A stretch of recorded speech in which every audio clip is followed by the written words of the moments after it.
বজ্রবিদ্যুৎ সহ ঝড় বৃষ্টি আসতে চলেছে আর কয়েক ঘন্টার মধ্যেই। আলিপুর আবহাওয়া দফতরের পূর্বাভাস, আগামী ২-৩ ঘন্টায় ঝড় ও বৃষ্টির সতর্ক দক্ষিণবঙ্গে।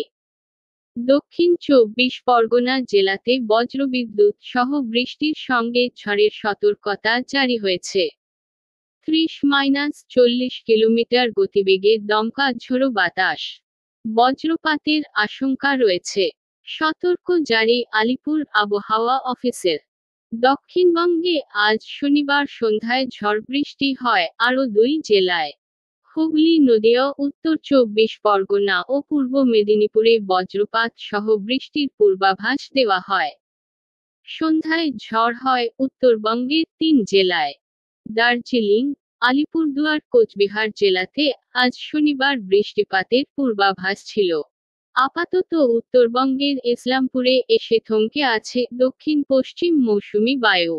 আগামী ৩-৪ দিনে দক্ষিণবঙ্গের দিকে এগোতে পারে বলে অনুমান আবহাওয়াবিদদের। আজ ও কাল শনি ও রবি রাজ্যজুড়েই বৃষ্টির পূর্বাভাস।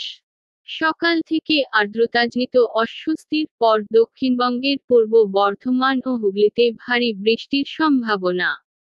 হালকা থেকে মাঝারি বৃষ্টি হবে রাজ্যের প্রায় সব জেলাতে। শনি ও রবি ভারী বৃষ্টির সম্ভাবনা উত্তরবঙ্গের উপরের দিকের ৫ জেলাতে। এর মধ্যে ভারী থেকে অতি ভারী বৃষ্টি হতে পারে কোচবিহার ও আলিপুরদুয়ার জেলাতে।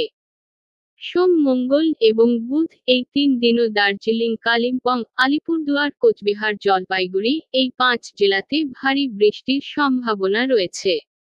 দক্ষিণবঙ্গে বৃষ্টির পরিমাণ কিছুটা কমলেও বিক্ষিপ্তভাবে সব জেলাতেই বজ্রবিদ্যুৎ সহ বৃষ্টির সঙ্গে দমকা ঝোড়ো বাতাস থাকবে।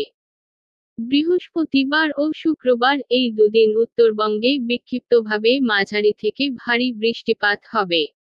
দক্ষিণবঙ্গে বিক্ষিপ্তভাবে হালকা বৃষ্টির সম্ভাবনা পশ্চিমের জেলাগুলিতে।